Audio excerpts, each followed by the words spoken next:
आप देख रहे हैं मुजफ्फरनगर रेडियो समाचार बुलेटिन। अब पुराने जमाने का रेडियो नए अंदाज में। तमाम आलोचना और आशंकाओं के बीच मुख्यमंत्री योगी आदित्यनाथ सरकार ने रविवार को 2021 से लेकर 2030 के लिए एक नई जनसंख्या नीति की घोषणा कर दी। नई नीति में जनसंख्या नियंत्रण में मदद करने वालों को प्रोत्साहन देने का प्रावधान है।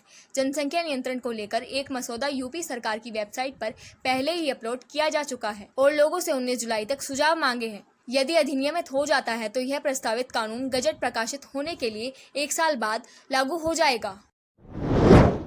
ऋषिकेश के लक्ष्मण झूला के निकट पैर फिसलने से थाना भवन निवासी 2 दोस्त गंगा में डूब गए। थाना भवन निवासी 6 दोस्त कल ऋषिकेश घूमने के लिए निकले थे, जिनमें से 2 दोस्त तारिक पुत्र महफूज व शाहजेब पुत्र सलीम मिर्जा का पैर स्लिप होने से गंगा में डूब गए, जिनको काफी तलाशा गया लेकिन उनका कोई पता नहीं लग पाया है। सूचना मिलते ही परिजन ऋषिकेश के लिए निकल पड़े।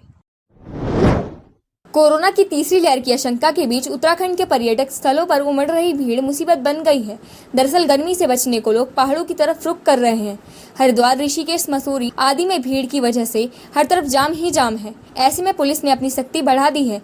मसूरी के पूरी तरह बंद होने के कारण देहरादून के कुठाल गेट पर वाहनों को रोक दिया गया। RT-PCR की नेगेटिव रिपोर्ट और होटल की बुकिंग देखने के बाद ही आगे जाने दिया गया। 500 से अधिक वाहनों को वापस किया गया। ऐसे में सैकड़ों परिवारों को मायूस होकर लौटना पड़ा। ऋषिकेश में राफ्टिंग के दौरान मौत के मुंह में गए सपा नेता राकेश शर्मा के 2 सालों दीपक शर्मा और राजीव शर्मा का रविवार को नई मंडी स्थित शमशान घाट में गमगीन माहौल में अंतिम संस्कार किया गया। उनकी अंतिम यात्रा में राज्य मंत्री कपिल देव अग्रवाल, समाजवादी पार्टी के जिलाध्यक्ष प्रमोद त्यागी, पूर्व विधायक अनिल कुमार, पूर्व सांसद राजपाल सैनी, समाज सेवी मनीष चौधरी समेत काफी संख्या में लोग शामिल हुए। पंचायत चुनाव की रंजिश में हमला कर रहे एक युवक को लहूलुहान कर दिया गया। दरअसल भोपा निवासी शहजाद व इजहार पक्ष ने हाल ही में त्रिस्तरीय पंचायत चुनाव में प्रधान पद पर चुनाव लड़ा था, लेकिन दोनों हार गए थे। आरोप है कि इसी रंजिश के चलते शहजाद पक्ष के परवेज को लाठी डंडों से हमला कर घायल कर दिया गया। पीड़ित पक्ष ने हमलावरों के खिलाफ कार्रवाई की मांग को लेकर हंगामा भी किया। भारतीय किसान यूनियन के राष्ट्रीय अध्यक्ष चौधरी नरेश टिकैत रविवार को घायल हो गए। बताया गया कि नरेश टिकैत आज अपने खेत में ट्यूबवेल को ठीक करा रहे थे। उसी समय हुए हादसे में उनके चेहरे पर चोट आ गई। मरहम पट्टी कराने के बाद भाजपा प्रमुख आराम कर रहे हैं। उनका कुशल क्षेम जानने के लिए उनके समर्थकों का तांता लगा है। उत्तर प्रदेश में सांप के काटने से मौत होने पर सरकार 4 लाख का मुआवजा देगी। योगी सरकार ने उत्तर प्रदेश में सर्पदंश से होने वाली मौतों को राज्य आपदा घोषित कर दिया है। यानी अब सांप के काटने से यदि किसी की मृत्यु होती है तो वह सरकारी मुआवजे का हकदार होगा। योगी सरकार ने प्रदेश में कोरोना के घटते मामलों के मद्देनजर देखते हुए नाइट कर्फ्यू में 2 घंटे की ढील और दे दी।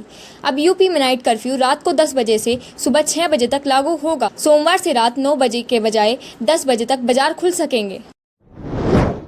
यूपी ATS ने लखनऊ के काकोरी इलाके में छापा मारकर अलकायदा के 2 संदिग्ध आतंकी गिरफ्तार किए हैं। इनके पास से प्रेशर कुकर, बम और हथियार बरामद किए हैं। शक है कि ये लोग किसी बड़ी घटना को अंजाम देने की प्लानिंग कर रहे थे। खबर मिली थी कि काकोरी इलाके में एक घर में अलकायदा के आतंकी छिपे हैं। इसके बाद वहां छापेमारी की गई। दिल्ली में कोरोना की गाइडलाइन का पालन नहीं होने के चलते सदर बाजार को 3 दिन के लिए बंद कर दिया गया है। यह फैसला दिल्ली पुलिस द्वारा लिखित आदेश जारी कर पूरे सदर बाजार को 3 दिन के लिए संपूर्ण रूप से बंद करने का सख्त आदेश जारी कर दिए गए हैं। आप हमारे इस रेडियो समाचार को सुनने के बाद हमारे चैनल को सब्सक्राइब करना ना भूलें। साथ ही इसको शेयर कर बेल आइकन पर भी क्लिक करें। अब आप दिन भर की खबरें हमारी वेबसाइट www.muzaffarnagarBulletin.co.in पर भी देख सकते हैं। धन्यवाद।